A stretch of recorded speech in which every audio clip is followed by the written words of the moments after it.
Lanjut lagi teman-teman, dan itu kan tadi yang bersifatnya material ya, atau tanah.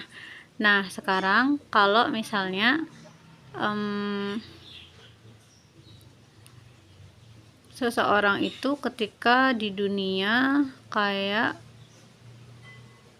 mencari atau menggunakan ilmu-ilmu tertentu yang itu apa ya, mungkin tidak diajarkan secara syariat atau tidak karena Allah Subhanahu wa taala, ya pokoknya yang intinya negatif atau menyimpang lah gitu.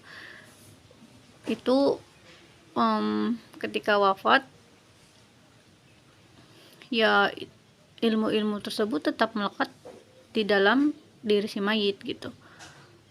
Makanya banyak orang yang ketika meninggal masih ada ilmu itu susah, dan dipanggillah orang-orang yang bisa membantu untuk melepaskan ilmu tersebut.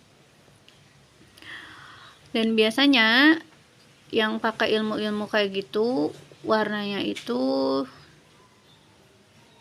kalau yang saya diperlihatkan ya, merah, oranye kayak gitu. Kalau yang udah parah banget ya merahnya tuh ada tingkatannya gitu, yang udah tinggi banget gitu sampai susah. Kadang-kadang sampai orangnya itu udah kayak nggak meninggal gitu, dianya aja yang sampai bosen gitu hidup di dunia. Nah itu karena ilmu itu.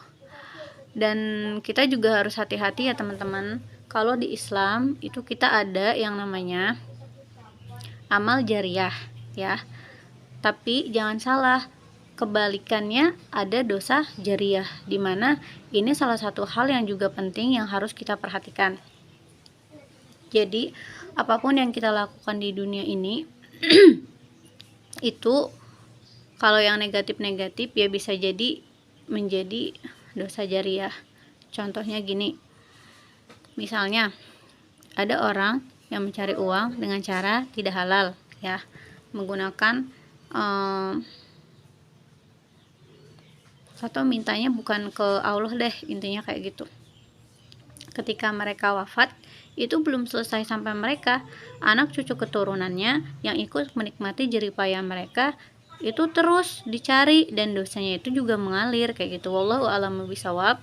Kurang lebih pengalaman saya seperti itu. Kenapa di sini harus diutarakan? Kalau kita udah tahu, kita kan lebih mawas diri ya, kita lebih kayak mengerti bahwa oh kita di dunia ini harus hati-hati gitu, hati-hati banget, karena kasihan sama anak cucunya yang nggak ngerti apa-apa gitu.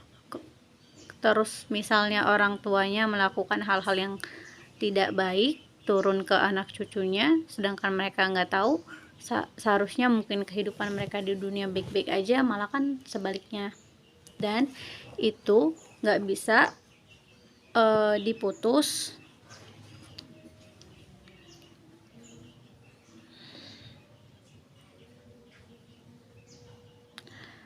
Maaf ya teman-teman kalau aku sering diem, jadi aku saring-saring juga sih, maksudnya disaring apa yang diungkapkan, apa yang enggak gitu. Itu jarang yang tahu gitu untuk memutus itu semua gitu, karena mungkin anak cucu keturunannya bahkan nggak tahu orang tuanya melakukan seperti itu gitu. Dan mereka juga mikir-mikir juga kalau misalnya mau memutus itu semua, karena yang berkaitan dengan material, berdasarkan apa yang saya pelajari gitu, dan berdasarkan pengamatan juga, sekali lagi pengalaman dan hal-hal yang Tuhan perlihatkan gitu ya, ketika orang-orang menggunakan hal yang tidak baik tersebut untuk memutus hal tersebut, anak cucu keturunannya itu benar-benar harus bertaubat ya kepada Tuhan yang Maha Kuasa. Kali lagi, wallahu alam bisawab, untuk dosa syirik ini bisa diampunin insya Allah ketika benar-benar taubat Jadi misalnya dapat hartanya berapa gitu, semuanya itu kayak harus ditinggalkan gitu. Maksudnya ketika dapat rumah dari hasil yang tidak baik atau segala macam, rumahnya itu harus benar-benar dilepasin semuanya gitu. Jadi bersih lagi, murni lagi, benar-benar taubatan nasuha. Selagi itu belum sampai napas, belum sampai ke tenggorokan gitu, insya Allah Allah maha baik gitu. Yang penting niatnya itu benar-benar taubat. Tapi kalau sudah berada di sana ya udah nggak bisa, udah nggak ada lagi yang bisa nolong gitu, karena itu kan udah menyekutukan Tuhan yang maha kuasa. Itu udah urusannya Tuhan mau diapain. Dan itu serem banget sih teman-teman balasannya. Itu tergantung hal apa ya yang dilakukan gitu. Saya bilang kayak gini tidak maksud untuk menyinggung pihak manapun atau siapapun, tapi di sini saya hanya menyampaikan hal-hal yang sekiranya penting buat kita.